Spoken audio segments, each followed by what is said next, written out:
Hello and welcome to the People Do That podcast. On this podcast, we're going to talk to people that do epic shit with their lives. These are people that are good at life. We will talk to life coaches, sports broadcasters, fitness experts, Marine special ops, and even someone who became a doctor after the age of 50. Because you know what? People do that. People do that? People do that. Well, I give you just a little bit, I don't need a lot. Open up your heart, show me what you got. The sugar tastes sweet, coffee in the pot. Now give me just a little bit, just a little bit. Give me just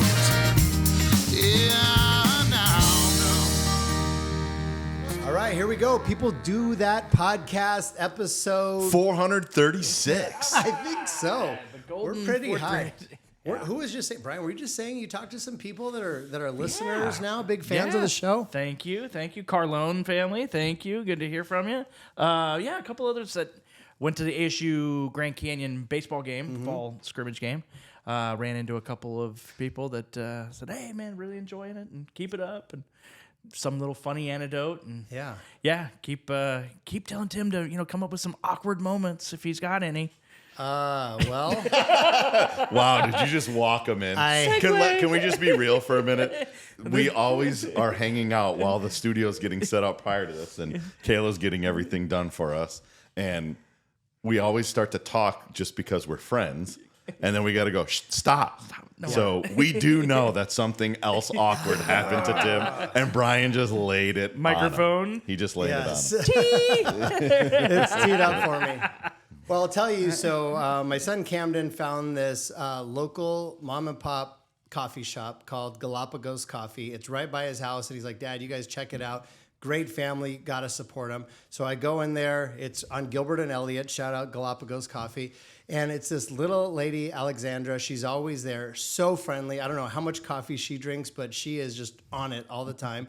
So I got to know her, got to be friends with her. She came and supported the Isabel Zamora 10-year anniversary. And then shortly after, she's like, "Would you come out to the coffee shop on Saturday morning? We have a little artist from Ecuador who's going to do like a little display." And granted, this coffee shop's like 500 square feet. Yeah. So I was picturing just this and it was just a very small thing. So I'm like, sure, we'll support you and support him. So Julie and I had nothing on the Saturday morning, no kids sports or anything to go to anymore. So we're going to a art show at Galapagos Coffee, and we walk in, and there's just a little Ecuadorian man, probably like 4'11", with his just little paintings right there, and they were amazing, beautiful colors of like Ecuador and the mountains, and it was amazing. So I'm just like, yeah, and I'm speaking to him in Spanish, and it was kind of just like feeling pretty good about my Spanish at that point. And so I'm like, you know what, we're going to order coffee, but I'm like, I love these. I'm going to buy one for some burros, and I'm going to buy one for my son Camden for his house. And I'm like, I'll be right back, because he said they're $70. And I'm like, cool, that's kind of a lot of money for these, but they're very small too. And I'm like, but let me have my coffee. I'm like, I'll be right back. I'll buy one, two. We'll see how many. And and I look at Julie, and she's like giving me the cutthroat. She's like, do not buy them. Do not buy them. And I'm like, why? And I'm like, and then I got my coffee and sat down by Julie across the place, and I'm like, are they in the cartel? Like, is this a cartel thing or what's going on? And she's like, no, they're $7,000. And I'm like, no, they're not. He said 70, but in Spanish, and I haven't done numbers up to 1,000 in a while. So we are kind of trying to play it cool like we're on our phones, but we are Googling this man. He is one of the most famous artists ever to come out of Ecuador. He's staying in the U.S. consulate in Phoenix or embassy or whatever it is, and his paintings are $7,000. And I just told him I was going to buy two after I drink my cortado. Oh my I'll do two. God. First of all, before you keep going. Yes, please. How did you were speaking Spanish? Yeah. I mean, he had to put a meal at the end of the 7 for it to be 7,000. It was like 7,150. So it was a very long thing he said, like something 1,500, blah, blah, blah, and I'm like, and I took it as like 7,150. Yeah. I think that is what he said.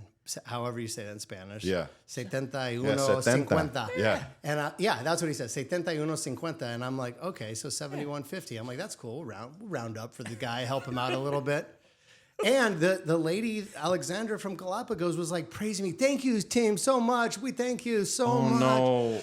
everybody thinks that I'm going to drop 14 grand on these paintings. No. And I'm just sweating, drinking my cortado, thinking how I'm going to get out of this. Yes, Reid? I'll do 2.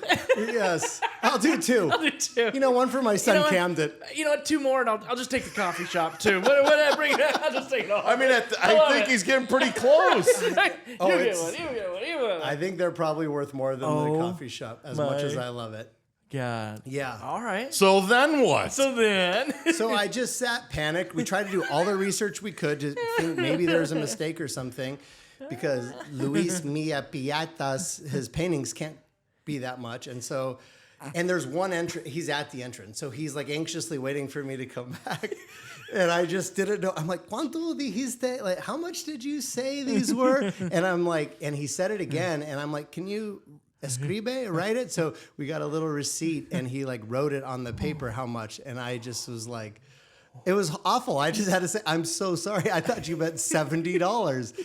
And that totally insulted him, because he's like, explain to me, you don't understand. I use all the best. I'm very well known in Ecuador. I'm like, I know. I just thought I don't collect paintings. I don't collect paintings. Yes. I have my granddaughter's like watercolors on my fridge. I don't have any art. But wait, isn't there a picture on their Instagram page of you holding a painting? Yes. Yes. Because I thought I was buying it at that point. Yes. That's what I was going to say. It was a beautiful little fella. We might have to put that on the YouTube, Kaden. Yes, she posted a picture of me and Julie each holding the paintings that we thought we were going to buy. And instead, we just walked out and went to lunch instead. So that's my weekend. Another... awkward moments, chalk it up. There's a couple more. So if anybody out there wants to feel better about themselves, just listen to this podcast. We have an awesome guest coming in today, Mr. Mark Teahen, and we'll bring him in here in a second. Okay, guys, of all the guests we have had on the People Do That podcast, this might be the one I am the most excited for, because I know the next 90 minutes are going to be a blast. Mark Teahen was drafted in the first round of the MLB draft after dominating the West Coast Conference for 3 years at St. Mary's College. He was featured in the book Moneyball as part of that famous draft class. He made his major league debut on April 4th, 2005, and found immediate success in 2006 as he was named the Kansas City Royals Player of the Year when he hit .290 with 18 homers. He went on to have an amazing 12-year major league career where he made a huge difference on and off the field. In 2009, he was a Roberto Clemente Award nominee for his work with Challenger, a program that gives children with mental and physical disabilities the chance to play baseball. Later in 2009, he also won the highly coveted Hutch Award for his involvement in the community. After retiring, Mark went on to play a year of pro ball in Italy, where he and his wife Lauren developed the concept for their Scottsdale wine bar, Sorso. Mark and Lauren have raised over $10 million for various charities, including Chrysalis, a Valley domestic abuse agency, and Challenger division of the YMCA. I can tell you this, Mark is not a guest on the podcast just because of his 12-year MLB career, the fact that he hit .290, or the fact that he owns the best wine bar in Arizona. Mark is here because he is one of the best husbands, one of the best fathers, and one of the best humans I know. Brian and Nick, meet my good friend Mark Teahen. Dude, can we just end it right there? On. Yeah. Hey, thanks Jesus. for coming in. Yep. Scene. And if you like it, subscribe to the People Who Do That podcast on Spotify. There you go. Hey. Maybe I could do like, you know how the cameo where you can get people to wish you happy birthday? Maybe I could write an intro for people. Right, Just yeah. Tell me their background Yeah, and make they them just feel good about they just themselves. tell you like 4 or 5 things, and then you write it. Yeah. I like it. So Sounded what's up? good, right? What's up, Mark? Is that all true? Most of it. Did he A exaggerate little hype anything? at the end Right? for me, but most of it was pretty true. Yeah. How do you identify yourself? Are you a baseball guy, or are you Or male, or Are you Start with that. introduce? And Right? usually I identify as either Mac, Cal, or Myers' dad. Dad, Yeah. right? Yes. Yes. That's my current That's the best biggest one. role, Yeah. I guess. Yep. Yeah. So I'm always fascinated, and this isn't going to be all baseball all the time podcast, but I love major league debuts. Like when a guy is making his debut, Yeah. seeing the family in the stands, seeing the dad, seeing the energy. I haven't given you warning on any of these questions, but I'm sure you've been asked this before. Can you just like walk us through what that scenario was like, what that feeling was like? starting with the call up. Yeah, the Because call, that's yeah. when now in social media, they film that shit. Yeah. And it's Yeah. awesome when you see someone look up from their locker and go, I'm doing what? Like, start with the call up. Yeah, so my first day in the big leagues was actually opening day 2005. And in spring training, they'd brought in 2 guys to kind of play third base for the Royals. I'd been traded over to the Royals the year before. And the idea was I'd go back to AAA for a while. And then, once I showed I was ready, they'd bring me up. But the 2 guys they brought over both got hurt in spring. I had a pretty good spring. And we had about a week left. And, a lot of stuff happens on the waiver wire and stuff at the end of spring. But I'm stretching for one of our last spring training games. And Tony Pena comes up. And he's like, hey, Mark, you think you're ready to play in the big leagues? And, I'm young, cocky, confident. I'm like, How old were you? How old? Shoot, I don't know. Let's just do math. 23, 05 minus 23. Okay. 23 years old. Yeah. Jeez, okay. And so I say, yeah, I'm ready to play in the big leagues. And he just kind of stared at me. And after it was awkward enough, I was like, do you think I'm ready to play in the big leagues? And he goes, no. And heads off to the dugout. Like, that was the conversation. Like the Tony Pena, the catcher? Thanks, Okay. Tony. He's our manager. Yeah, he's our manager going into this season. So, That didn't go the way I thought it was going to. Yeah, so, wow. Yeah, feel good story. No, but then like the next day, same situation, and Tony Pena's walking out with George Brett because George Brett's always around for spring training, and Tony goes, "Hey George, Mark, tell you what I told him yesterday?" George's like, "No." Then he tells the story, and they laugh. And they walk off the dugout. And now God. I got our manager and the legendary George Brett both kind of laughing at me thinking I'm ready to play in the big leagues. Which you are playing his position. Yeah. George Yeah. Brett's position. Yes. Oh, my God. George said as soon as I got traded over, he came to Omaha and worked with me. And by the time he left, I hit identical to George Brett. And That same swing. he's like, you got it. And I changed a week later, and he still tells me to this day, like, should have stuck with it, dude. But yeah, my call-up story wasn't like that. I don't know. They kind of gave me a hard time, and then basically the team was breaking camp, and they said, all right, you made the team. And so, of course, but it was really cool the way it worked out. I got to open up in Detroit, which we were just talking how beautiful it was. Especially in April. April. Delightful. Easy to hit in that weather, too. Yeah. But it's cool because my dad is born and raised up in St. Mary's, Ontario. So my whole side of the family was up there to see my debut. And then because the schedule made total sense, we flew from Detroit out to Anaheim. And that's where my mom grew up. So my mom's whole side of the family got to see me play. So it seemed like it was meant to be that stuff worked out the way it did. But it was cool, really cool in that sense that, got to play in front of my family right away. That's so cool. Did you start on opening day? Yeah, I was starting third baseman opening day, hitting probably 8th. I don't know. And second power hitter. Double cleanup. Yeah, the second cleanup. That like we tell our young players. So the first time that I ran out for my first start in pro ball to the 84 people that were there, the amount of energy and adrenaline that I got was off the charts. I think the first pitch might have went to the backstop. What was it like? Like if it was opening day for the Tigers, they announced both of the lineups. Like, I mean, are you just like beside yourself, like shaking at, or how? I don't think I've ever talked to anyone about their big league I debut. never have. No. Like I want to feel it because mine was in front of 84 people. 36 of them were my family. Like, what is that like? I almost think like in the moment you can't fully let yourself completely appreciate it because you have to convince yourself you belong there and that's what you're supposed to be doing. That's your job, right? Yeah. But it definitely, once you kind of you can look back at it and realize just how cool it was. But it was cool for me because the veterans on the Royals and we were not very good, but Mike Sweeney was the huge veteran on our team. And strangely enough, he went to Grace Yoakley Middle School, which is where my dad was a science teacher and ended up being a school counselor.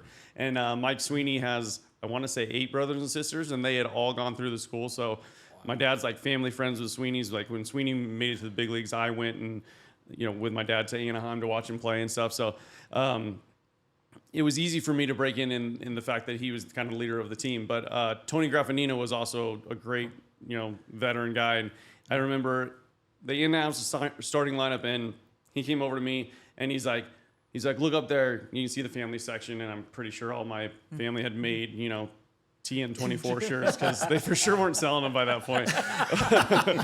But he was like, check out. He's like, just taking this moment. It's really cool. Like your whole family's right there.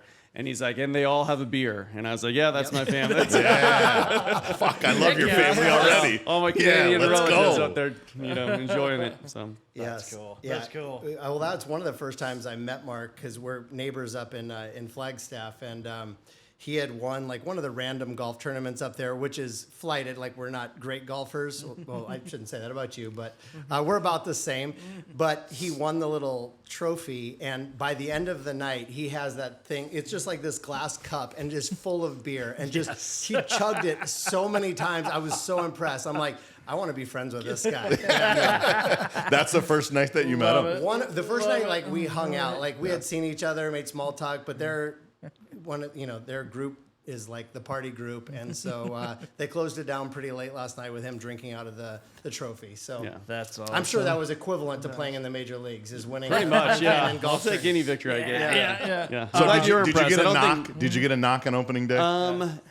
No, actually, my first at bat, I lined one down the third baseline. I hit left-handed, but other way. I was facing Jeremy Bonderman, and I actually had played with him in A-ball with the A's before he got traded over to Detroit. But I lined one down the line. I was like, first AB, first swing, double the opposite way, and it went just foul. So instead he blew me up next pitch. I think I hit a high pop up to shortstop, but I didn't get my first hit till I'm pretty sure the second day. Mike Maroth. There you go. Hard throwing lefty. But With time, we've yeah, got it. but I hit a triple, so there you obviously, go. Those Nice. wheels. yeah, big wheels. So you're from California originally, correct? Yep. Okay. Yucaipa High School, right? That's it. We'll get back to Yucaipa. Okay.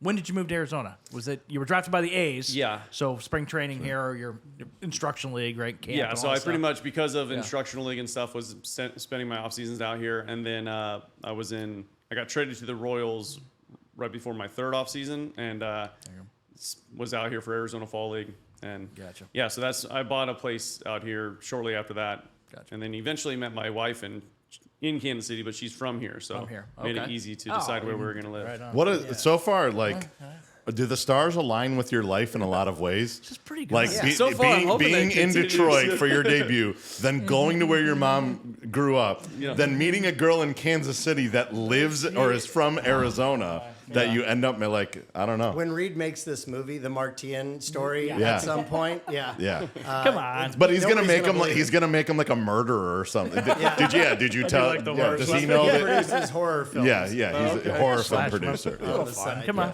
mix it up a little bit. Yeah. That's all right. You're amongst other golden boys here. Our parents are. Our moms all think we're the best thing ever. Oh, right? absolutely. Yeah, so it sounds like you're on the same page. My mom thinks I wrote "Baby Got Back" for my wife. She does. You didn't know that? He performs that. Baby do got perform back. it. Oh yeah. He made up that song for you.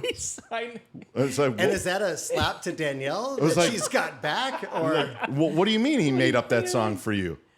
Well, yeah, the Big Butt song. Like, He wrote- you think I wrote that and performed?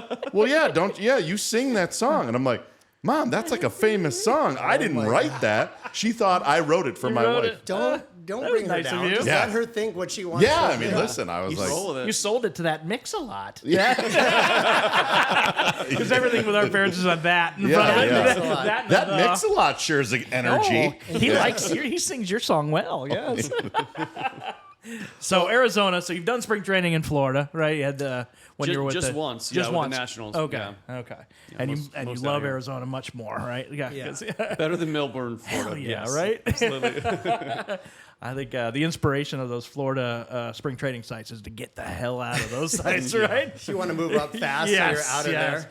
Lakeland, Florida. All right. Now, Is it get why? the Is hell it out. so? I don't know anything about Yeah. Florida spring training. Is it distinguishably worse than Arizona? It's just way more spread out. So it's brutal to go on the road. And oh, Right. okay, Yeah. okay. I mean, weather-wise and everything else, it's okay. But Yeah. and there's some nice facilities there now. But yeah, Yeah. I lucked out to be my first spring training. I got released by the Blue Jays, and I was like, I got to get to the National League because now I'm a bench player at the end of my career, and got over to the Nationals. And Davey Johnson was the manager. I don't know how still with it he was per se, but he definitely hadn't been watching any American League games because I could have been like the kid that just got drafted out of high school. So I was on every one of those trips. Really? To the point where all the other veteran guys were laughing at me. And, I mean, I'm pretty sure you just said he didn't know that you were already in the big leagues. Yeah. I don't think he did. When he brought me in to send me down to go back to the minor leagues for the first time in like 7 years, it was just like, all right, well, you're going to the minors. I was like, okay. Yeah. I mean, I guess it's a business, so I don't know what I was expecting, but I was expecting him to at least acknowledge that maybe I'd done some things Kind of a big deal. You know, Good luck to you, Matt. All right, we'll see you. Yeah, seriously. Right. All right. Well, yeah, because those the way that Florida's set up, they're like they've figured out where it's almost like pods now, right? These 4 teams will play each other, and these 4 teams will play each other. But what he's talking about is those road trips. You're having to crisscross. Yeah, because ours are an hour to an hour and a half. Yeah, right? everything's around. Yeah, Scottsdale to Surprise or Yeah, whatever. Okay. yeah. So, that's funny. That's awesome. Funny. But before pro ball, so he played at St. Mary's College in the West Coast Conference, where my son played at USD. So we have a little rivalry, where we watch games together that nobody else in the country's watching. We're watching West Coast Conference baseball games streaming. But how did you end up there at St. Mary's? That's where most of the big recruits ended up, I think. All the blue chippers. Yeah. Not Long Beach State or St. Mary's. No, I went to Yucaipa. Is for whatever reason it's got a good little pocket of baseball, and my senior year ended up 4 of us went D1, which was nice. But we went to the Stanford baseball camp. One of my buddies, Matt Carson, who ended up playing in the big leagues as well. But coming out of high school, he was really highly touted, and he was going to the Stanford baseball camp and somehow pulled some strings and got me into it as well. So I went up there, and after that camp, I had a good camp, but I think I did the things I keep telling young players I work with now. If they needed somebody to pinch run, I'd go pinch run and do whatever extra I could. And I think it let me stand out a little bit, and then a few schools started calling. St. Mary's was the only place I took an official visit, though. And I loved it right away and told my parents about it, and they're like, great. Like, even with whatever money they're offering, you could go to a state school for the same amount of money. It's costly, Yeah. So my dad was like, that's cool, but you'll also have to get a job when you go there. I was like, perfect. Did you work in Moraga? Yeah, I worked on campus. I got to do, really? I worked in a laundry room. Oh, really? So I could go out, go 3 for 4, and then collect everyone's jerseys and wash them. Make like sure most blue chip athletes. Good. Absolutely. Speaking of Yucaipa, alumni games has got to be pretty fun, right? It's a pretty good group. We need to get more alumni games going. Yeah, Who's a Taiwan Walker. Oh, yeah. Yucaipa. Big right-handed pitcher. Yeah, Matt Davidson, first rounder. Let's see. You said Carson. Obviously, you've got the most at bats coming out of Yucaipa. So the most at bats in the big league. In the big leagues from Yucaipa High School. Yeah. But look out for a Met named Jacob Reimer 2 years ago, 2002. Third round pick. He's a big boy. I started scouting 2002, so that would have been your year at St. Mary's. So I saw you at St. Mary's. I had the Northwest at that time, but I saw you at St. Mary's. Is this where you pull out the write-up on I want to Mark see the Teahen? report. Oh, man, if I had it, that would be great. Don't tell me you don't have it. I do at home, absolutely. You didn't pull it out? Didn't think about it Dude, until right this now. is the reason why you have a sarcophagus. This fucker keeps everything he's ever done. That's what this is for. Absolutely. My God. Thank you. Yeah. Man, But the he spotlight's on you I and know. you choke. They're not very politically Loser. correct. What did you say? The guy's looks like half a llama. Who was that pitcher you said looked like half a llama? That was last week, I think. You said. Yeah. A long torso. He did have a very long torso. Shit. I know. So there is a write-up. There's somewhere. Somewhere. Yeah. Yeah. To be continued. Yes. Are you a baseball fan? Do you still watch it?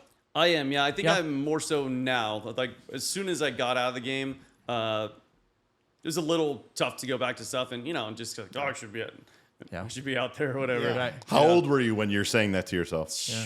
30, early 30s. So you thought I can still do this? Like this isn't. Yes and no. I mean, baseball is great when you're on the way up. Like, I remember thinking, man, I'm in AAA. This is amazing. And then when I was back in AAA, it was not amazing. You just explained AAA from both ends. Yeah, right? exactly, That's exactly it. AA baseball is outstanding. Everybody's ready to go, right? Yep. AAA is either this way or that way, right? Yeah. As a young player, when I got to AAA, I was like, why are these guys all bitter? And then You know, Could you feel that from the older guys that were kind of going up and down, or? Yeah, well, I mean, in the A's organization, they had so much fluidity between the big leagues and minors. AAA with the A's, and it was in Sacramento, which I think they might have drawn more fans than Oakland. So guys were okay being there. Yeah. But when I got traded over to Omaha, we played in Rosenblatt, and it was Rosenblatt's awesome for the College World Series, or was awesome for the College World Series. It wasn't awesome as like the everyday AAA part. Yeah. And that year it was 04 when I first got traded over there, and they'd surprisingly done well in 03 and kind of fell off at the end of the year. So they thought 2004 was going to be a good year for them, and loaded their minor leagues with a bunch of kind of guys that had big league time and stuff, and it didn't pan out for them. Thus, they traded Beltran away, and that's how I got over there. But were you traded for Beltran? yeah, me, John Buck, and Mike Woods. Well, Octavio Dotel went to Oakland, and then yeah. Houston, and so anyway. How did you get immersed into the Moneyball aspect? I think that was the start of sabermetrics, whatever we call it now. Like, did you have to learn it? Not really. I mean, it wasn't as intense as it is now. Michael Lewis is awesome. It's cool because his plan initially, I think, was to write a second book about did that draft class pan out to be significantly better or worse than how everyone else had been doing it. And so every spring we'd get to, he'd take us to dinner and we'd keep up with each other throughout the year, and he'd always be checking in. But it was a good draft class. I mean, it was Nick Swisher, John Baker, who had a good career and now is running the Pirates minor league system, Joe Blanton, who else? Jeremy Brown, who had a little bit of time. Yeah, I mean, he was more the bigger feature in the book, but he made the big leagues too. So, but anyway, as it panned out, like our draft class was about the same-ish as a lot of others. It wasn't significantly one way or the other. So but you weren't making adjustments based on your game as to now knowing what they were kind of like grading you on, or were you? No, I mean, they drafted guys that took walks and got on base, and that's something I did. And actually being at St. Mary's, I was having a good year. We had a good like core of players, so it wasn't like they were pitching around me all the time. But our coach at one point was like, "Hey, we need you to swing the bat more, just because we need you to, drive in some more guys." Yeah. And it was kind of funny when it came full circle. And part of the reason the A's liked me so much was because how many walks I did generate. But for us, we, like a lot of the guys that got drafted, we just had that approach anyway. So it wasn't done by like, oh, I need to get a walk here or anything. And really the A's didn't preach that either. They preach, be aggressive on your pitch. But, if strike one is on the black outside, why are we attacking that? So it was a little bit different. Now it's gone so crazy as far as all the analytics and everything else. But you're right. That was like the jumping off point of it. How do you separate the love of the game? Because now you coach kids, right? Mm-hmm. So we're gonna jump around a little bit. How do you separate coaching kids now, knowing what you know, right? When you look around at the tournament and there's 4 fields and there's a couple other big league guys that are out there, right? But for the most part, 99% of the people that are in that stadium don't know as much as you, and they haven't seen as much as you, and they haven't done as much as you. And spin rates and velo and all of this stuff is being, the way to get to a ball in the outfield and all of this stuff. AWS is grading every single aspect of it. How do you separate that, knowing that that's what these kids are going to see when they start to come 15, 16, 17? And how do I just figure out how to promote your love of the game so that you can maybe even get to that point? Do they converge right now, or is it not yet? Yes, and I don't know. My son is 11, so I coach 11U, and they're so much more advanced. Like sometimes I stop myself and I'm like, when I was 11, I was playing Ukaipa Little League, and I think I was mainly catching at that point. And it just, and we played our 12 games a year and maybe All-Stars, and that was it. Yep. And then you go on to soccer or whatever sport we played next. So these kids doing it year-round, it's like we'll be doing PFPs, which I didn't know what a PFP was till I got to spring training or probably college, but which all the listeners know what PFPs Oh are. yeah, I'm Yeah, sure. they do. Yeah, Kayla knows. Yeah, she's a softball player. Yeah, That's pitcher's fielding practice for those listening at home. pitcher's worst nightmare. Bunch of at pitchers practice. groupies listening right now. Yeah, they all know. They all know. Yeah, all the pitchers group. For the average listener out there, it's when the athletic players are taking batting practice and they have to keep you at practice still just as long, so they just keep rolling you bunts to field and throw to first base. And the guy that stopped playing hours. baseball after his freshman year of college, who's the grad assistant, slams ground balls at you. Taking out years of frustration. I should be on this team. This guy. That's so true. Yeah, let's see you throw 93 after this. Well, that's because you bring up a good point. Because having coached those things, like I didn't play at that level, but obviously I watch it on a daily basis. Like I told the parents at the beginning, I am probably the best thing for your kid right now, and I might be the worst thing for your kid too, because I was always looking forward to what's next and evaluating and knowing, but also trying to keep the fun and try to teach them something, right? But trying to keep them grounded more than anything else. Just have fun. Go play another sport. Go play basketball. Go play football. Yes, Little League is fun. Go play Little League. Well, it's the bases aren't as long, and it's the kid should be doing this, and junior high ball's only 80 feet, and we shouldn't be doing. Who cares? Right. Go have fun. My with kid's it. 9. He needs competition. He needs competition. We need better. We need another perfect game tournament. Yeah. Tell Mark, because I think he'll appreciate the shirts that you want to have made. Just your slogan about U Sports. Oh yeah. Don't peak at 12.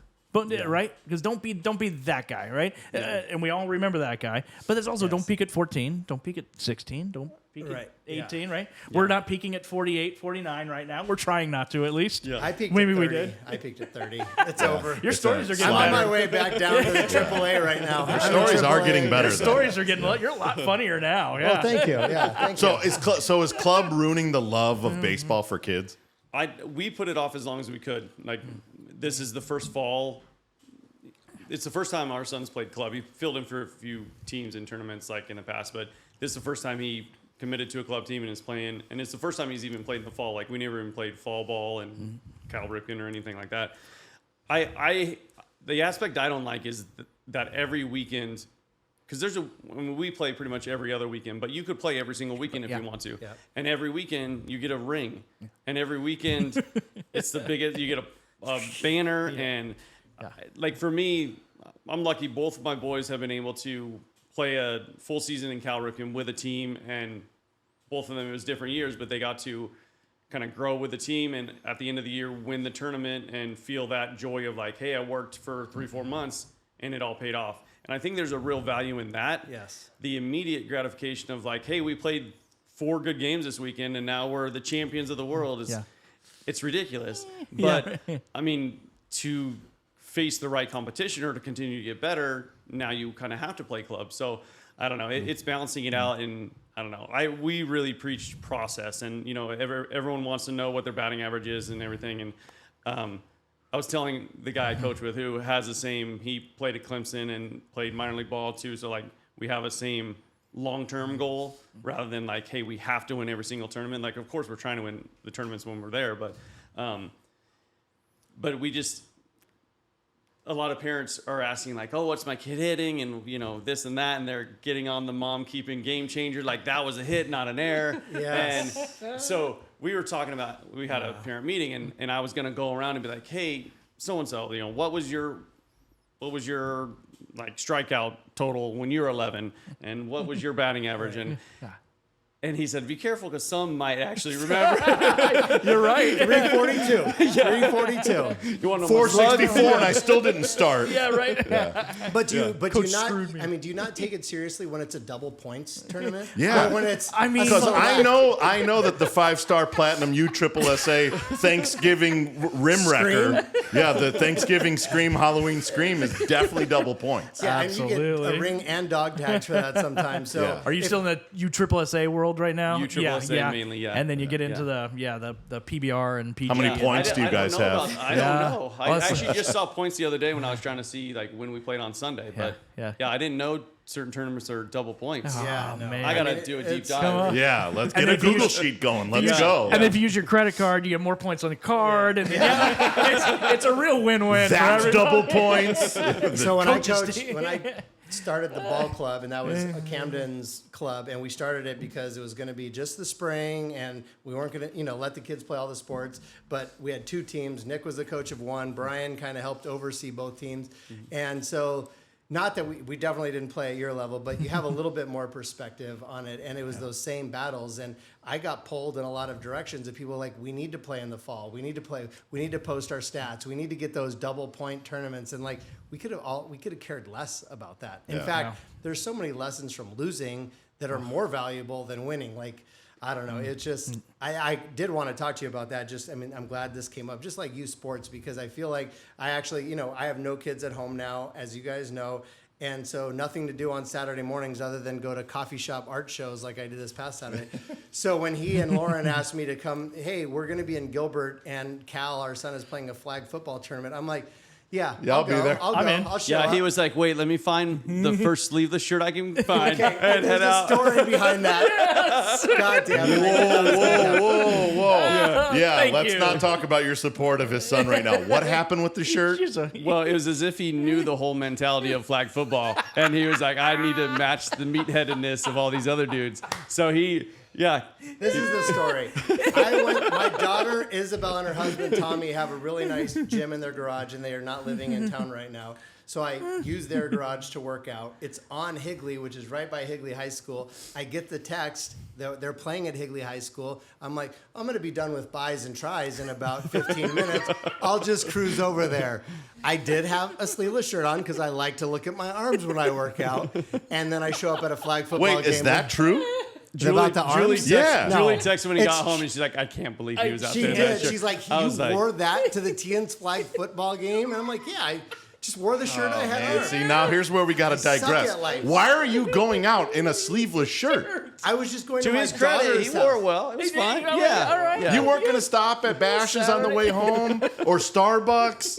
Your ass will never go from your house to work out back to your house and then shower and change. I know. Well, You knew your ass was going I had a somewhere. good pump. I wanted to show it up. Thank you. Good. Just So thank he you walks so- up looking like Thank fucking a jackass. Yeah. And then Everyone's you're like, whose oh my friend is God. this? He just zipped his sleeves off. So in my long story to compliment Mark, which has turned into a bashing of me, Yes. Well, let's get back to complimenting. I did see we haven't give his wife Lauren's amazing too, and their kids are awesome, but just to see their perspective at a flag football game, because there are freaking crazy people at those games. Yeah. I'm watching guys just yell at kids, just grab them by the arm and pull, you're supposed to be over here, just like so aggressive, and their perspective is great. So that's why when I knew he was going to be on the podcast, that's a great topic, because we all share the same perspective on, the life skills you learn and that sort of thing, as opposed to winning this game right now. So unless you were just faking it that day, or you were hungover and just like not into Yeah, it. just Or, over it. Yeah. Always a possibility, but no. Actually, the one game he did make it to, like our middle one, they're all good athletes, but our middle one just picks up any sport. He can watch golf on TV and go in the backyard, and he's got a nice golf swing all of a sudden. He's amazing. But so he's the one playing this flag football, and he's playing up in age a little bit, and he on his rec team he just plays offense all the time because he can run and catch. So he showed up, and they only had him on defense, and it was his first tournament with his team. And to be honest, it's probably his worst game ever. Like, he got smoked. I think the team was like, this dude doesn't know what he's doing. We're going to attack him. And they did a good job exploiting him. But it was for him, I think it's good because, he does have so much. He has so much success on the field. And, he's a little shooken up after the game. I was like, dude, we learn from it and we get better for the next game, and it's only going to make him better. So I don't know. It was. and I think I left after that game, and it turns out the next game he like dominated, because he is probably the best youth athlete I've ever seen in my life, Cal. If you follow Lauren on Instagram, because you'll get highlights after the week, and he just like runs around people like they're standing still. But he did. He had a rough game that game. That happens, and like you said, there's definitely learning lessons. Yeah, kids need to get the shit kicked out of them, because your life is going to kick the shit out of you later. Yes. Yeah. So you might as well start learning it now.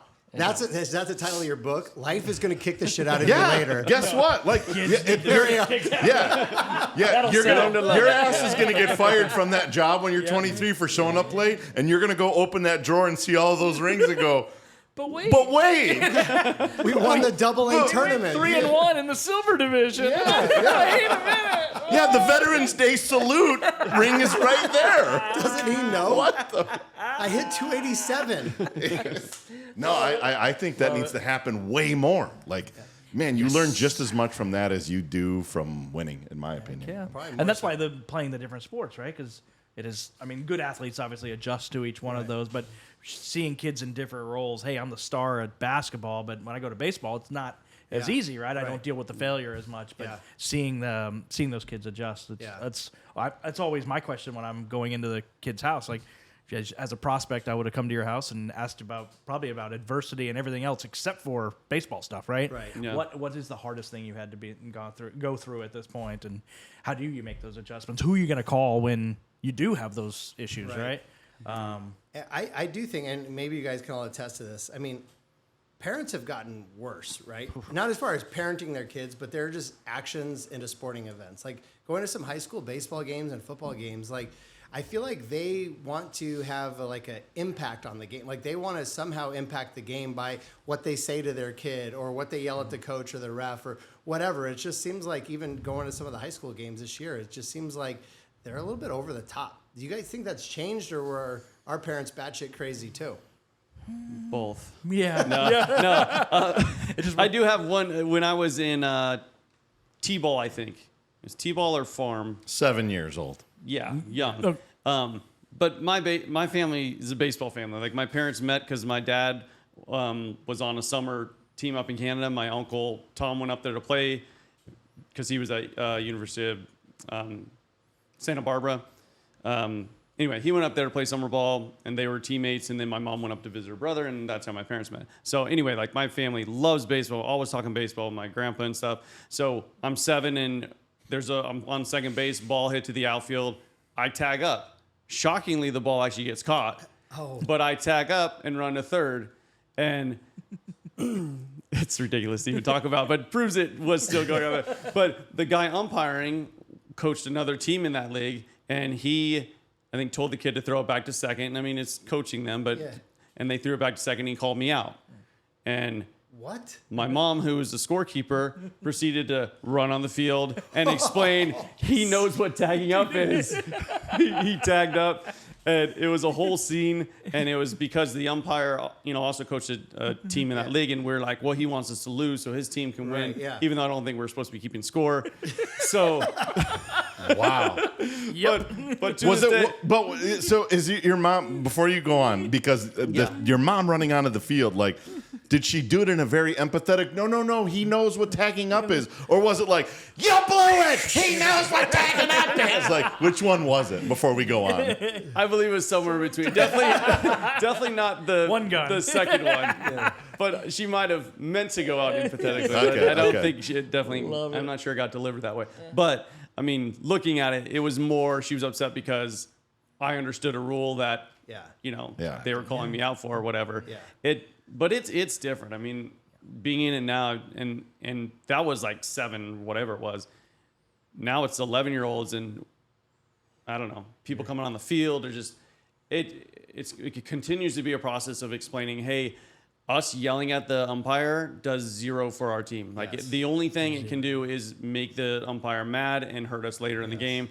And we had a meeting. I was like, if the umpire is bad or making bad calls, if we don't go argue, it's because we think it's not worth it, and we'd rather stay in his good graces for later. Yeah. And if you think we aren't arguing enough, just understand that we know the game, and we're trying to make sure not to blow the guy up in the first inning because your son struck out on an outside pitch.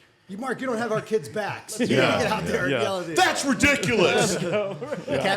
When Nick coached, the 12U team, when Camden was 11, Nick's team was 12, and you had some people that were upset with you for not arguing enough. A lot. I think you had to have this same talk with them about who umpires are. Like, who are the umpires that I started asking all of the umpires, like, just you go out and hand them a lineup, or you're messing around or raking or whatever. I'd say, hey, what's going on? You know, Charlie, hey, I'm Nick. Nice to meet you. You know, whatever. So side gig here, like, what's this? You full time? What? And the first guy that I ever asked is, no, I work for Arizona Department of Transportation. You know, the reason why you have a lane is because of me. I paint the lines. And I'm like, oh, that's awesome, man. He's like, yeah, played a little high school ball. You know, the wife's retired now, so I come out and umpire. I say, oh, that's great, man. You know, whatever. Yeah. Like, I'll never yell at this guy ever in my life. I don't care what he does. Like, I'm just nothing that ever is going to happen in this game. This guy's fucking awesome, and I love him, right? And so our parents are, you know, and whoever made the fucking decision to start serving beer at these things, like, because we played at the whatever the thing. Cactus Yards was Big League Dreams back then. And you know, it's Saturday at 2, fucking happy hour, watching my kid. You know, and our parents are out there yelling. You know, they're yelling or whatever. And I had to have the meeting with the team after, and then I said, "You guys' meeting is next. Now you get to come sit down in front of me." Yes. I said, "You guys yelling at that guy? He's horrible." Yeah. You know what that guy does for a living? He paints the fucking lines on the freeway. Do you think he's sitting at a computer screen all day? Ball, strike, ball, safe, out. Like, what are you fucking doing? Oh, yeah, I guess you're right. Shut up. I know. I got it. Right. Is that how your meeting went? I had a different approach. And I do. I'm sure all my parents watch this podcast, because who doesn't? Yes. But Yeah, of course. Exactly, I yes. will say we're lucky because the team we joined, they do get it. And when we talk to them, they, okay, that's the point, whatever. Yeah. But I mean, the stuff you see, Yeah. it's nuts. And it is hard. I mean, I speak to like the parenting role with perspective now, but when you're in it, like I was in it, and I was a little bit of a crazy person for a time, because your heart and soul, your kid is out there, you know, in front of everybody, and it's hard to see without the goggles on. And now I can look back, I'm like, yeah, I had those on. So that's a perfect segue into your charity work. Yes. No, but I am very interested. I know you guys just went back to Kansas City this past year. Yeah. There's Mark Teahen Field there that is amazing. You want to tell us a little bit about that and how that came about? Yeah. So I don't remember what year it was exactly, but I decided to spend a winter in Kansas City because Lauren was working there, and you know, I could train there or whatever. So I stayed there.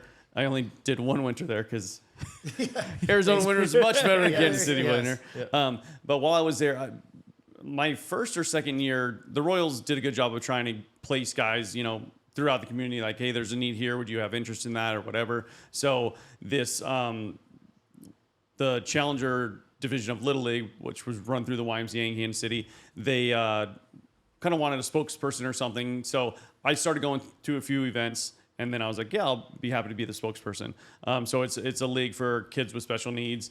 And they were trying to build a complex that was turf, or, you know, just so wheelchairs and walkers and everything else could work on it. So I decided, I was like, sure, I'll be the spokesman or whatever. And so then Lauren, when I was spending my winter in Kansas City, she was like, I don't know if she was just sick of me being at the house or whatever, but she was like, you know, you really should do more than just show up to an event here and there. It's like, she's like, you got this platform, you should try to use it. And one of my best buddies in Kansas City, his oldest son was in the program.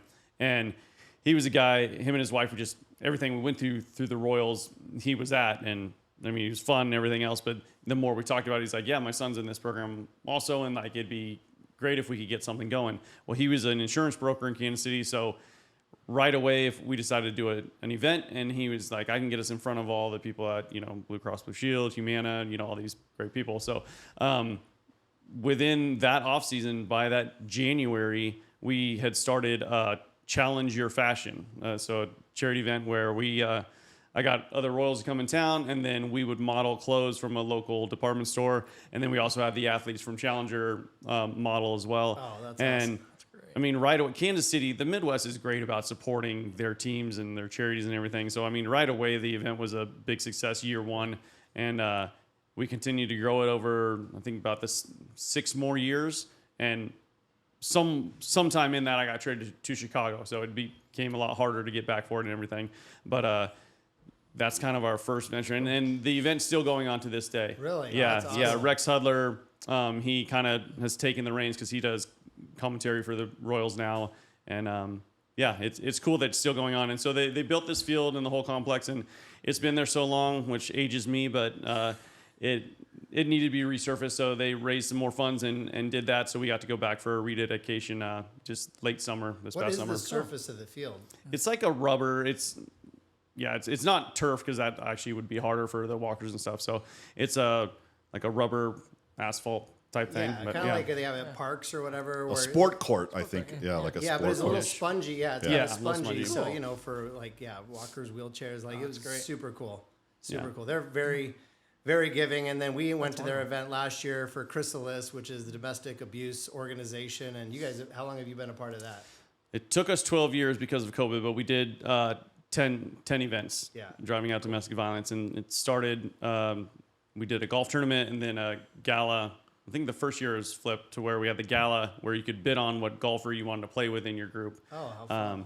That's a good Yeah. idea. That's a great That's a idea. great idea. It wasn't that great because we, we ended up switching it because it was too much like last second stuff. But I mean, it was another way to generate funds, which is good. Yeah. But yeah, so we did that for 10 years, and Lauren grew up with domestic abuse in her house, and she made it something that she was able to really get past it and use it to build her up or make it a strength. But her mom never really got past it, and unfortunately her mom passed away a year after our first event.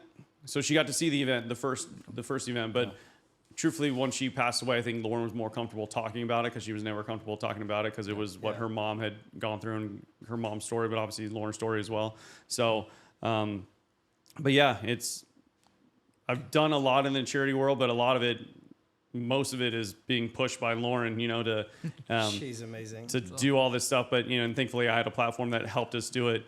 Obviously a little bit harder in Arizona because I never really played for the D-backs outside of one spring training. But yeah, all of that. At your event, I mean, Lauren got on stage, and Mark was out with her, and Lauren told her story a little bit about with growing up with domestic abuse in their house, and I was bawling, not a dry eye there, which was definitely makes everybody open up their pocketbooks too, because you see it's happening all around us. That's what I didn't understand, and that's what it's happening in homes all around. Whether you live in Gilbert or Tempe or Chandler or whatever, it's not this thing that happens to other people. It's happening all around us, and it was very, very inspirational. They do a great job with that. It was a fun event. Good for you. Good. Keep doing it. Keep doing it because we. I don't know if Tim told you we did have a charity Fiesta del Sol that we would raise money. It was great, and we started doing all these activities, and we were raising all this money, and our kids were all young, and we were leaving them at home, right? And so. In retrospect, it would have been awesome to be able to include them more or find a way to keep it going in that, and do that stuff. It was something we've talked about, but do it. And I don't know if the kids are, they're too young. They know really what's going on. We take them to different events, that Chrysalis does and make sure they know what's going on. And it was neat to have them. So the first year we did it was in our backyard, and people came over, and having no history of the event, people thought we were just having a barbecue, and they showed up, and we had actual tables with linens that we had set up an hour before. But we tried to make it a nice event. So this last year was the 10th annual event, and we did it in our backyard again and made it a little smaller and more intimate, but it was 300 people, so it wasn't that small. Is it does the money go to shelter and programs and so getting people out of a bad situation maybe from a financial perspective? Yeah, Chrysalis is a domestic abuse agency that's been in the Valley maybe 40 years now. And they actually do an all-encompassing approach where they have shelter for people that are immediately getting out of the situation. Then they have transitional housing for people that can't be in the shelter anymore, but need an affordable apartment to where they're getting back on their feet or whatever. And then they also even offer counseling for the abuser. Lauren was volunteering one night at the office, and all these men were coming in and signing in, and she asked the CEO, she's like, William, what's going on tonight? What's all these? And she's like, oh, this is offenders, and and Lauren is all in on supporting Chrysalis, and it was her first experience with him. She's like, I cannot be here this night. It's a little hard for me to, deal with. But, now being around the organization, know what their thought is, you can't just keep treating it. You've got to stop it somewhere to where if they can, counsel these men or women to not, be an offender again, it stops the cycle a little bit. Yeah, that's interesting. But we did bury the lead. I mean, we talked baseball, we talked kids, we talked charity. But Sorso Wine Room. Yeah, why? You got all this shit going on, coaching and events. Yeah. He's a Renaissance man. Yeah, He's why? a Renaissance man. Why? You didn't talk to him before you started it. He didn't convince you not to many get of these things that Lauren into made food you and do? booze. Yeah, Lauren is the idea person. She always says she's a good starter, and then I finish. Ish. The story of post baseball, you go to play in Italy and Yeah, so 2014, I was in minor league camp with the Giants and kind of obviously didn't even get a big league invite, so I knew my career wasn't heading the right direction. But I got released by the Giants, and actually Michael Lewis, who wrote Moneyball, we had dinner with him, I think that night, and he was telling us how after he graduated college, he went to San Gimignano in Italy and just wrote and how great it was. And he kind of said there is a baseball league over there.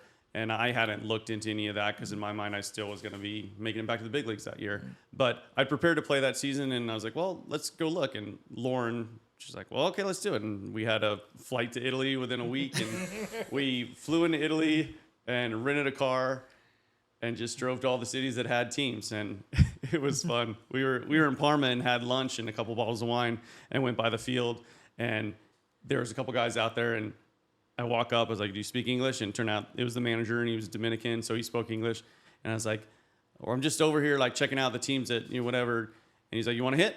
I was like, sure. this is after a couple bottles of wine. I had a little swing juice. It was great. So Yeah, a little loose juice. yeah. So I had one workout planned in Bologna, so I had my stuff with me. So I grab it and go out on the field, and there's dogs and chickens like running around the outfield, and it's me and this one other guy who I think was like their 3-4 hitter, another Latin guy, and we go and hit, and I actually felt good. I can hit here. I like the environment. Little I like that. Yeah. some Chianti running through your veins. Yeah, a Yeah. little cock in the right field corner. Little Yeah. red, little Yeah. That's awesome. So they offered me to go, but on that trip, I kind of was like, okay, I just need to. Those 2 years, like I said, going back to the minors and stuff wasn't that much fun. So I decided not to do that. But we saw the concept of the Cuvée system, which is what Sorso is different. That's our shtick, I guess, is we have this wine wall where you can do a quarter glass, half glass, or full glass of wine. So it allows you to try a bunch of different wines rather than just like commit to one bottle or whatever. But we saw that and kind of ran with it. And by the next spring training, I guess it was actually opening day, we were opening Sorso. So within a year of not playing, we were opening Sorso. Cool. It's like That's great. You guys haven't been there yet to No, Sorso. I know it's far for us. The Uber is expensive, but worth it. But it's like Disneyland for drinkers. It's like this wall, and you get a card when you get there, and then you can order. They have great food too, bruschetta, great sandwiches, and but you swipe your card, and then you just put your glass under the wine that you want. And so it's great for if you have, like you said, if you have commitment issues, because if you want to taste an expensive bottle of wine that you're not going to spend $200 on, but you're like, I always wanted to taste what a Camus is like or whatever, you just click what's the smallest one, like 2 ounces? It's 1.5, 3, or 6 ounces. Yeah, you get 1.5 ounces, you sip it. Yeah, I'm going to go down to this one, and you just keep swiping your card, and it's amazing. It feels like it's free because you're just swiping your card. But That's the hope. yes.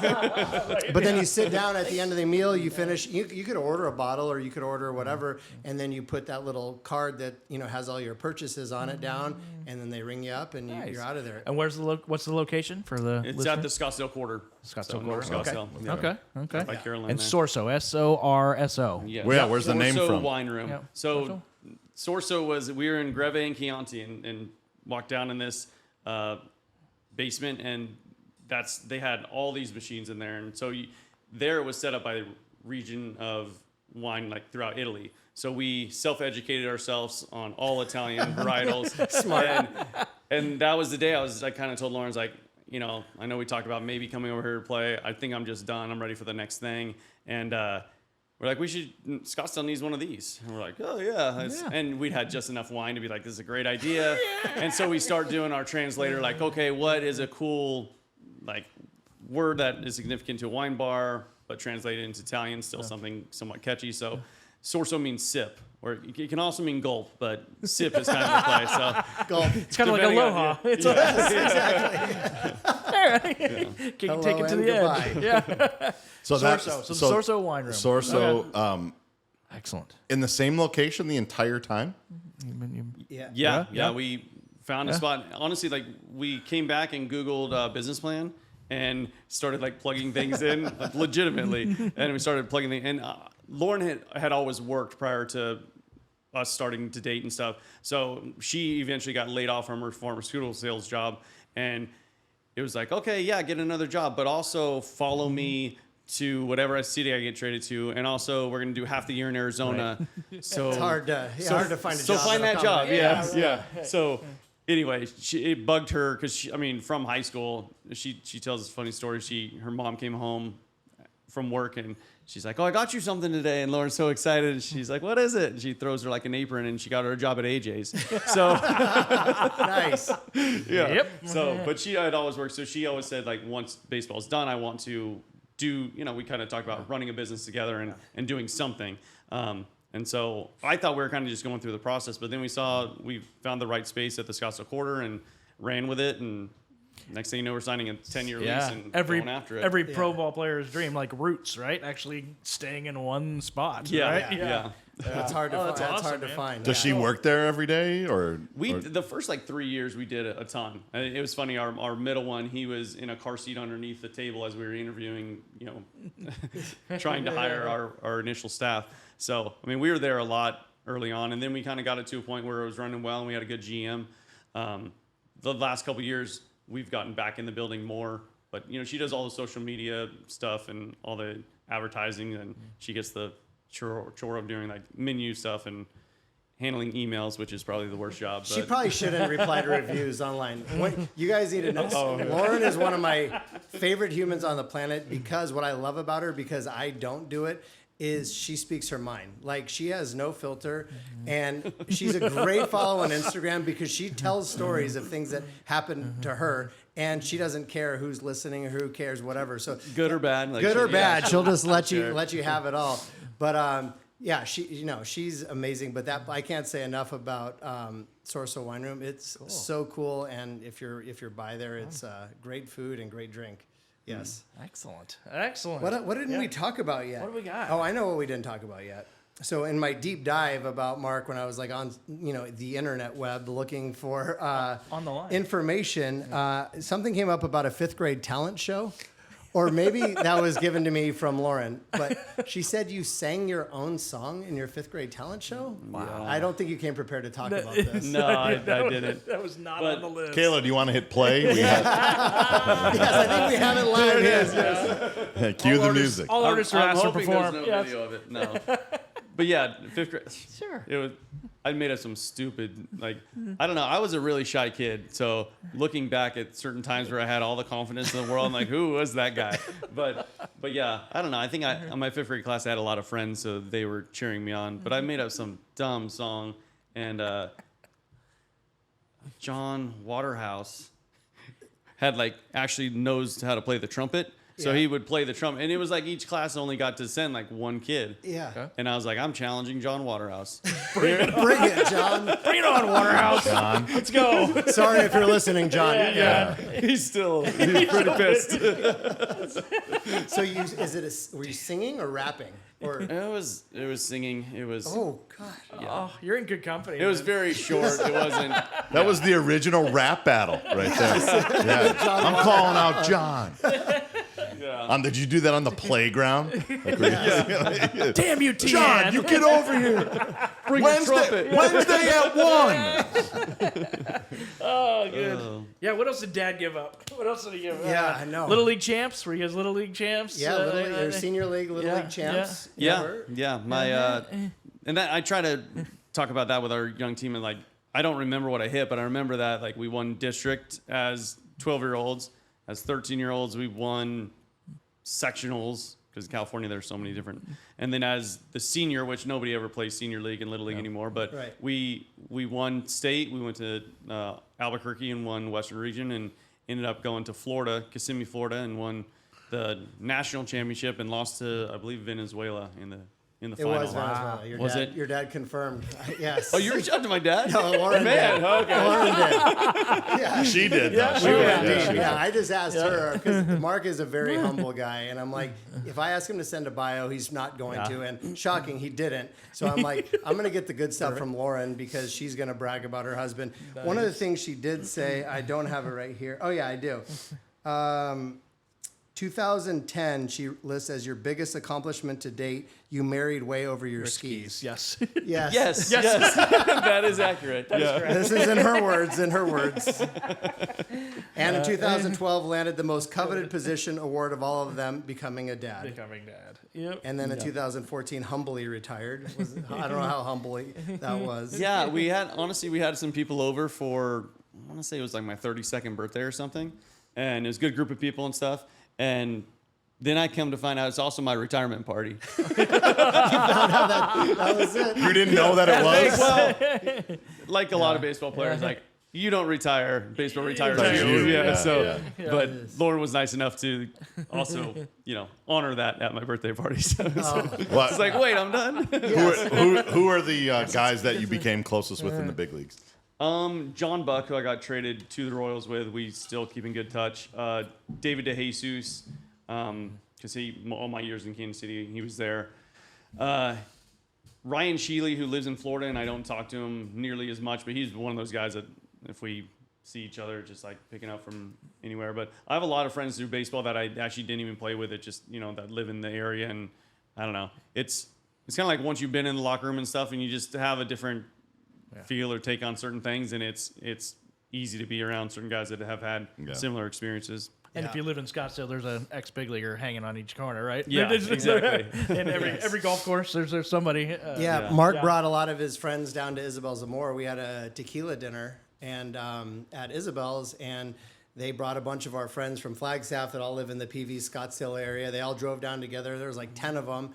And they came down, and we get the names ahead of time for place settings, whatever. So we're putting them all out, and a lot of them were just first initials. But I ended up by J. Upton, and then A. Upton, I think, Ashley, and had no idea because we didn't have their first names. And so we sit down, and I'm just like, "That's Justin Upton. I'm having dinner with Justin Upton." Because you're a D-backs guy, and he was a D-backs. Yeah, Camden's first jersey was a Justin Upton jersey. All the bartenders were going crazy, but it was cool. But talk about another humble, down-to-earth guy. He was great as well. Cool. That's cool. I want to talk a little bit about, you got to play in the World Baseball Classic for Team Canada. How did that come about?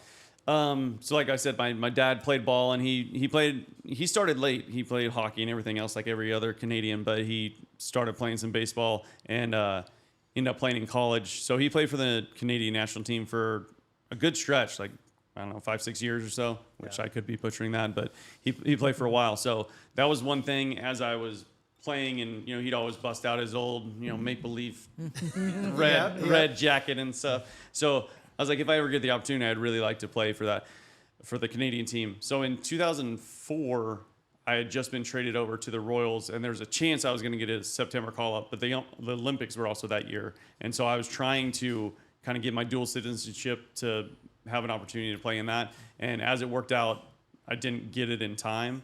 But I also probably wouldn't have gone because the chance of maybe getting called up, was pretty important. Financially. So then when the World Baseball Classic started happening, I was like, I've got to do this. So I just reached out to Justin Morneau with the Twins. Cool. Like, I was always on base with the Twins, so I was talking to Justin Morneau quite a bit. But he's Canadian, and a few other guys, Jesse Crane, who's even less Canadian than me. Like, I'm Canadian because my dad, so I'm a half. Jesse Crane, I think his dad was working up in Canada just the month that Jesse was born. So, but Jesse lives here, right? Jesse, he does. He does. Yep. But so we were both like the outcast kind of Canadians on the team. There you go. But it was great. We played USA up at Rogers Center up in Toronto, and that was awesome. Jake Peavy, we faced Jake Peavy, and it was electric. Like I in my career never got to play in the playoffs, but it was the closest thing to it because it was just sold out, and Canadian fans going crazy, and they beat us, and we actually lost to Italy in game 2. Oh, really? And back then it wasn't like a series; it was a double elimination. And we had saved some good pitching because Venezuela was also in the bracket, and all us Canadians swinging left-handed. The Italians had a couple lefties throwing pretty soft, and back then it was more like you had to actually be from the country. Like now, it's kind of a stretch. If you know someone from Italy, Right, yeah. If your dad I was worked there. Yes. We had a layover. Our honeymoon. Yeah, we had a layover. With the Canadian influence, any hockey when you were young? Did you play any hockey? A little bit. Some roller hockey. Yeah. Gotcha. Yeah. So Those but good left-handed hitting hockey players, right? Yeah, They're all left-handed. Yeah, and all the righties hit, or lefties hit right-handed. So, yeah. What happens in the World Baseball Club? Does like Larry Walker come in and give you like a pep talk or He's something? a hitting coach for sure. Obviously. Yes. Fergie stops by, right? No, I mean, you talk about beer drinkers, though. Yeah. It was amazing. Yeah, I mean, right. Oh, it was like an initiation because the most fun part was training down in Dunedin at the Blue Jays complex with the Canadian team. So we were there for about a week, and Molson's up the ass. Swimming it in was just- Molson, eh? yeah, all the beer. What's the what like? I always like the. I've only had the chance to be around. You know, I have stories of just being in baseball, but I never made it to where you made it. Like, is there a couple that stand out to you? Like when I hear George Brett, I just go. Like our last podcast, we talked about like yearning to do something or a bucket list. I probably fucked up. Like I'd like to have a beer with George Brett, and I think that I know enough people to where that might happen in my life. We can like, probably arrange it. yeah, Probably like, get that going. yeah, and I probably wouldn't even say anything or be as loud as I've been today. But it's just like the energy and the pot, like just the way that he is, right? It like. Is there a time or a person or an event or something throughout your career that you're like, oh, dude, you got to hear this one? Like, is there? Yeah, I mean, one good one with George Brett was, like I said, when I got traded over to the Royals, I was pegged as like the, future third baseman of the Royals. So I go to Omaha, and I'm there for maybe a week, and he comes into town to spend like 3 or 4 days with me. And You specifically? yeah, because it was like, hey, you're the third baseman. And how did they pitch that to you? You don't have to told pitch him? to me. Tell. George Brett's coming. Not trying to sell you on it, are but going to like, do this. do they sit you down and go, hey, listen, for the next, starting tomorrow, George Brett, like, how do they say it? Brett's coming to hit? Honestly, it's kind of casual. It's like, oh yeah, George. Well, probably was Brett then, but he's like, yeah, Brett's coming to work with you for a few days. I was like, okay. I mean, being in pro ball, you do run into a lot of different, ex big leaguers and stuff like that. Obviously, George Brett's a different level because he's a Hall of Famer, and he's like the perfect baseball alumni guy because he wants to have fun all the time and just has a ton of stories and he's good at telling them. But yeah, he comes in and works with me, and the first day he's trying to get me to change a lot of stuff, and I'm like, hey, I've been having some success. That's why you guys traded for me, so I don't want to like switch everything. But I'm also telling that to George Brett, so I'm like, all right, I'll listen for sure and see what we have. But he gave me this analogy. We're sitting in this crappy coach's office in Omaha, and he's like, Mark, what hand do you use to wipe your ass? And I was like, well, I'm right-handed, so my right. And he's like, what if I took your hand and put it on this fucking desk? And he's like, and what if I take this bat and just hammer on your hand about 5 times? I was like, I'd assume you'd break my hand. He's like, yeah, your hand would be fucking broken. I mean, that's just the way you talk. And I'm like, yeah. He's like, so then what hand would you wipe with? And I said, well, I'd have to figure out. I'd probably wipe with my left hand. And he says, yeah. And the first day, you know what happened? You'd have shit all over your hand. It'd be shit everywhere. and I'm like, you're probably true. And he's like, but you know what would happen by the end of the week? He's like, you'd figure it out, and you'd now be able to wipe your ass left-handed. And all this to say, Just listen. listen to what I'm telling you. Try it out, even if there's shit everywhere. Like, stick with it and see what happens. I'm using that. Yeah, so were you like, all right. Yeah, a little fired up. That's a pretty extreme All right, example. George. All right, George Brett. Yeah, whatever, pine car. So I think you're on the same track. Like, was there anybody you were starstruck by? Like you said, once you get into there, you're in the even your first spring training instructional league. Yeah, all the guys are coming back. But was there one guy like, oh, wait a minute, that's different? Not really. Ricky, I mean, did Ricky being Ricky? Did he ever come around when he was the A's? no, he didn't. I mean, He didn't give back. Those, not as much. He wasn't around as much. I don't know. I feel like coming up with the A's was good coming through their system because they're really good about keeping it fluid between the big leagues and minor leagues and stuff. And they invited me up to play some big league spring training games before I was ready for sure. But when you're in, so I remember the first game up there. I was playing third base and we throw it around, before the inning, and I'm throwing it back to Barry Zito, and I'm like, well, this is like last year I was at St. Mary's. So And this guy's a Cy Young Award winner. Okay, all right. Yeah. But I don't know. Cool. It's like I said, you try to convince yourself, no, I belong here, and this is where I'm supposed to be. So try not to get too starstruck. But I remember my rookie season, the biggest adjustment was when I got in the box, instead of thinking like who the guy was on the mound, just hitting the pitches he's throwing. Like, it doesn't matter what his name is. Like, he's still throwing a fastball in the outside corner that I've got to figure out how to hit. Right. And so I don't know. But who was one of those guys when you got in there? You're like, fuck. Like,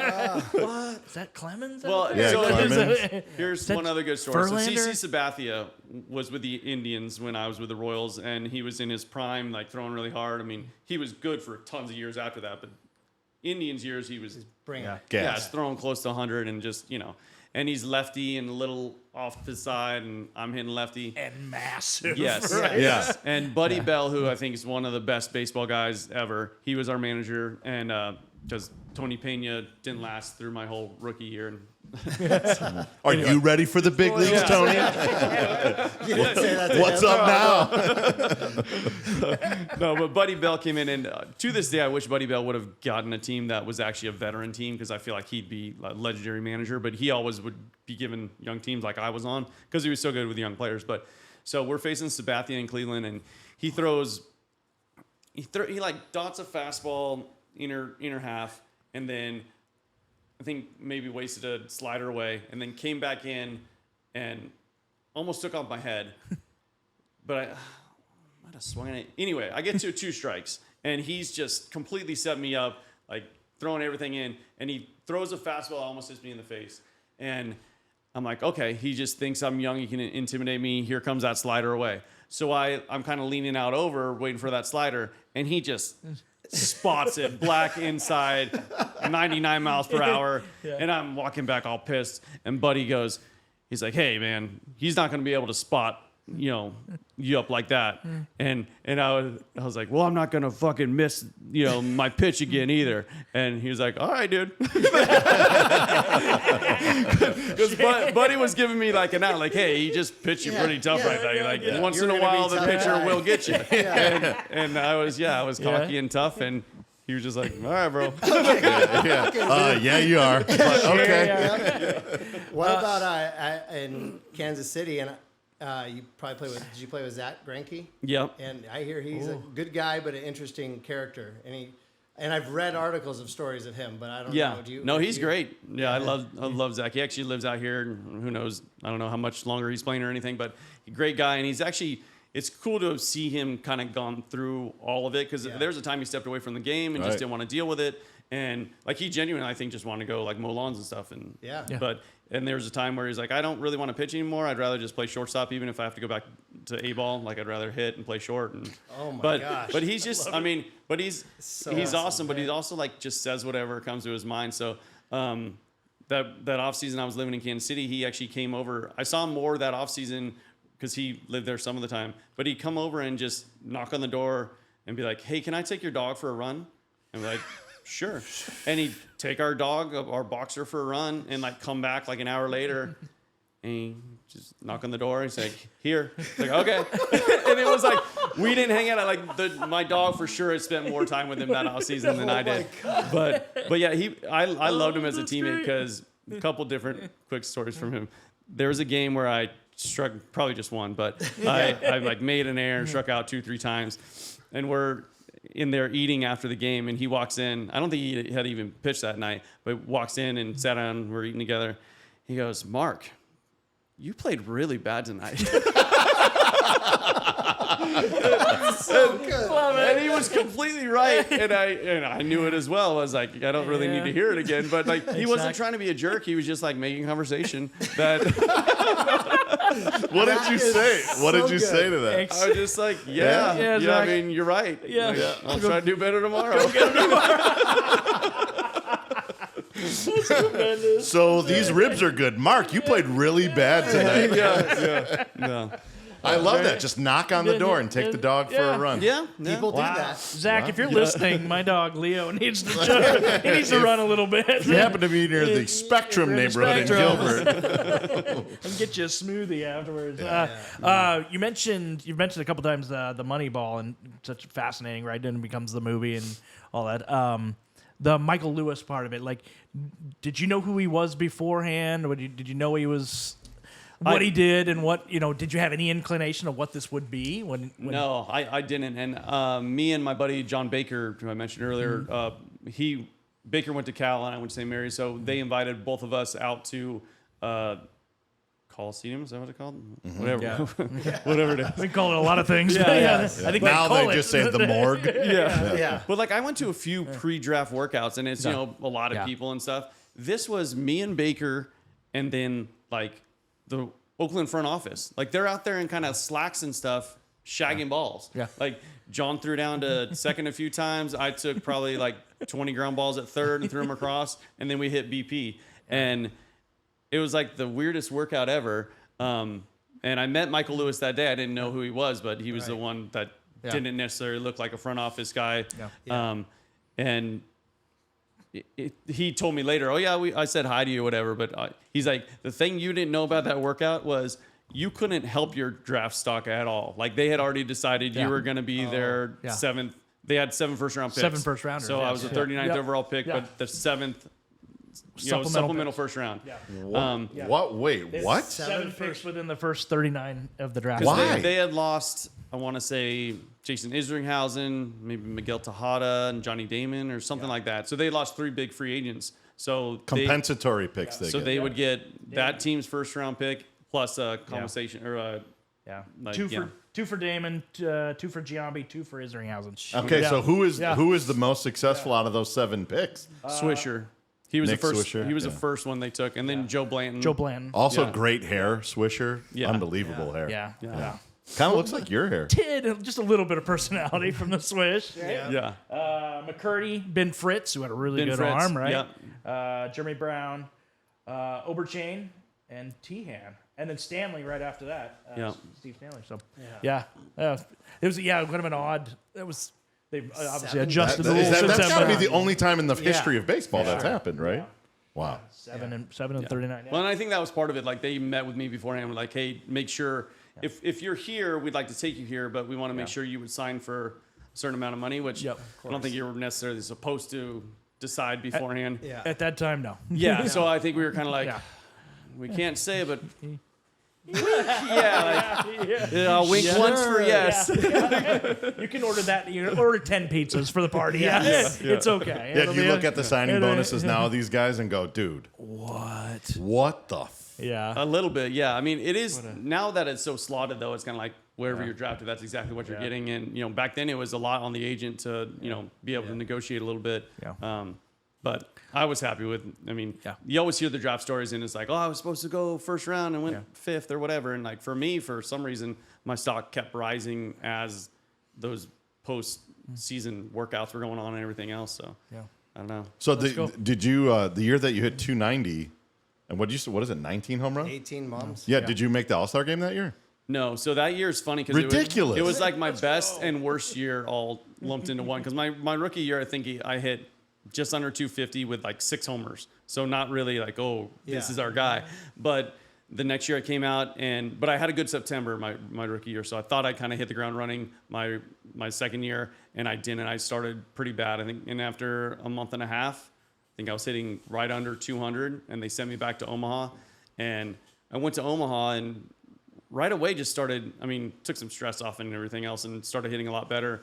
And I just started really hitting well there. And so watching the big league team still struggle, I was like, I need to be back up there. And finally I think I ended up being in the minors for about a month, but gained a ton of confidence and got to the point where it's like, if I can crush AAA, there's no reason I can't be good in the big leagues. Yeah. And it was weird because I had a labrum thing going on in my right shoulder, but I wanted to keep playing through it. So I get back up to the big leagues, and I just found a nice groove for about 3 months. And I mean, those 18 homers were hit in, I don't know, 3, 4. Were they after July though? Because if they were before July, you should have been. So the first month and a half I wasn't good. Then a month I was in the minors, so I for sure didn't make the All-Star it team. was the second half. I almost made the All-Star team the following year, coming off having a good year. But in that rough month, did Granke tell you you're not good right now? You're pretty bad right now. Call you in the minor leagues. Hey, did you know that you're in the minor leagues now? Thanks, Zach. My first year of arbitration, we got into spring training, and he's like, "Mark, who's your agent?" And I told him, Jeff Berry with IMG, CAA, whatever. And he's like, "Oh, okay." He's like, "I might want to talk with him." He's like, "Cause we're getting paid the same this year, and I'm quite a bit better." Oh my god! And again, he was completely right. Yeah, but we're getting paid the same, and I'm quite a bit better. I wonder if we just got to figure out how to get Granke here. He's like a total introvert, though. Yeah, like, but he's got 3 boys now, and I feel like he's fully come into his own. And I don't know. He brings those boys to the games too. Like they'll show videos. And he's like throwing wiffle balls and they're hitting before the game. Yeah. It's funny. I've seen him at high school games during spring training when those years with the Kansas City and even when he was with the Diamondbacks, and he would come out and he would just wear a hat, unassuming, sit behind home plate, watch the pitching and stuff, and like taking notes and just different, man. That's awesome. I'm such a fan. Just that's why I asked you about. So goes back to like, are you a fan of the game now? Because there's just everybody has these different levels of it. Yeah. I am for sure now. I mean, it's nice. Like my boys are now into it and love it. Yeah. So like watching them really enjoy the game. That's fun. Makes it. Are your stories for them like? Are they appreciative of the stories yet? Or are they still like, whatever, Dad? Do they know you didn't? Yeah. Like, Can they picture that? I mean, they were. I don't know. Young. I mean, I think they love hearing them and stuff. Yeah. The one they always remember, and is just because I had a birthday in Detroit, and so Lauren flew to Detroit to watch me play up there, and it was with the White Sox, and I had broken my finger that year, and it was to the point where I was just riding the bench and not playing very much, and I get a start on my birthday, and of course my Canadian relatives are there too, and it's a little later in my career, but made a couple errors, I don't think got a hit, and it was back-to-back errors too. It was like a booted one, and then next one's a double play ball, but I throw it into right field, and I think they scored 3 runs that inning, and we probably lost by 2. So anyway, after the game, Lauren's like, my cousins were like, "Oh, you want to go out? You want to go party or whatever?" I was like, "No, I'm good, really." And then, so of course, once they kind of take off, Lauren's like, "Well, what do you want to do for your birthday?" And I was like, "Honestly, I want to go back to the hotel and get some French fries and some ice cream and sit in bed." And it was funny when Tori Lavello, just after this last series, like, "I just want to go somewhere and eat ice cream." I was like, "Tori, I feel you." He's like, didn't he say like go in the corner of his room and just eat ice cream? Like, I've been there for like a month. I actually did it last night. Coming off the fast. Coming off the fast. That's a calorie deficit to make up. Did you fumble a plate of green chili burros or something and really had to reflect last night? Yeah. Oh, that's awesome. Great. That's a great story. Great. Yeah. Well, very cool. Your family's awesome. Kids are awesome. Lauren is amazing, and you're a great guy, and especially for taking time to come all the way out to Chandler and be on our podcast. We have some friends that are from the Midwest that are Kansas City fans. Marty McDonald and his whole crew. So he's gonna love this. Yeah, they love it. Yeah. Our listenership is gonna double. Yeah. Let's go. Yeah. All right, Mark. Appreciate it. It sounds like we need a road trip to Sorso, right? Yes, Oh, sure. absolutely. Yeah. Is there a little quiet spot that we could film a podcast at? If we come early enough. There it is. Yeah, we can make that work. Good stuff. All right. Thank we're you, outta Mark. here. Yeah, thanks. Yeah, Mark. guys. Appreciate it. Thanks, guys. Oh, now give me just a little bit, and I don't need a lot. Open up your heart, show me what you got. Sugar taste sweet.